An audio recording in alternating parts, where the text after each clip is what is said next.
परम पूज्य हमारे भूपेश्वरी बाबू તેમજ સંગીત કલાકાર મિત્રો, આપ સર્વ માતાઓ બહેનો ભાઈઓ, પહેલાં તો અખિલેશદાસજી બાપુને તાળીઓથી વધાવો, જેઓ તમારા સૌરાષ્ટ્ર અને સાધુ સમાજનું ઘરેણું છે.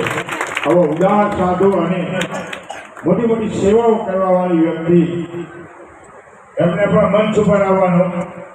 બાપુ પધારવા બાજુ. કથા તમારા જીવનમાં ઉતરવી જોઈએ. બાપુએ કીધું ને કે રામને જાણો, પણ રામ એટલે કોણ?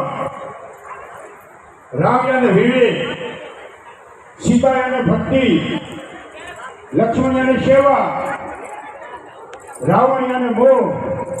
જો આ જીવનમાં તમને ઉતરી જાય તો આખી રામાયણ ઉતારવાની જરૂર નથી. સાસુ સસરાએ કેવું જીવન જીવવું, બાપ બેટાએ કેવું જીવન જીવવું, એ આપણે રામાયણ શીખવાડે છે. એટલે જીવનમાં જો વિવેક આવી જાય, અને વિવેક આવી જાય એટલે સમજી લો કે રામ તમારા જીવનમાં આવી ગયા, મર્યાદા આવી ગઈ.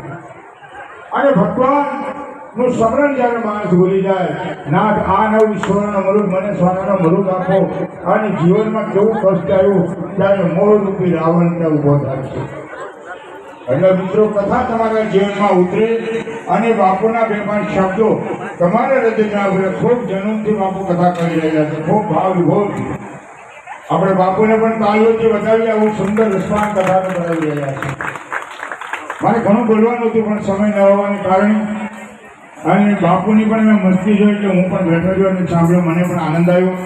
આપ સર્વના જીવનમાં કથા કંઈક પરિવર્તન લાવે. ભાઈઓ, જો કોર્ટ કેસ પર જતા હોય, સાસુ વહુની અને ઝઘડા કલેશ થતા હોય, તો કથામાંથી તમારે કાંઈક ઉપદેશને ગ્રહણ લેવાની જરૂર છે. અને અખિલેશ બાપુ અમારા સાધુ સમાજમાં ખૂબ જ મોટું નામ છે, જેને ગુરુ પરંપરાને જીવિત રાખી. જેમ બાપ અને બેટા હોય, તેમ ગુરુ અને શિષ્યનો એક નાતો હોય છે. અને મિત્રો, મારું અટલ તીર્થ યાત્રાધામ અટલધામ સુરત, પારદેશ્વર મહાદેવ, જ્યાં વિશ્વનું પ્રથમ શિવલિંગ 2351 કિલોનું પારાનું શિવલિંગ છે. અને વિશ્વની અંદર જે એશિયા બોર્ડ, ગોલ્ડ બોર્ડ અને 4 જગ્યા પર સ્થાન મેળવેલું છે. આ હનુમાન જયંતિ તારીખ 2 એપ્રિલે 31 માર્ચ સુધી 3 દિવસનો હવનનો કાર્યક્રમ છે. 50,000થી પણ વધારે ભોજન કરી શકે એટલી વ્યવસ્થા હનુમાન જયંતિ દિવસે કરવામાં આવે છે. દર વર્ષે કરીએ છીએ. એ હનુમાનજીની કૃપા. અને અમારા આયોજનમાં હનુમાન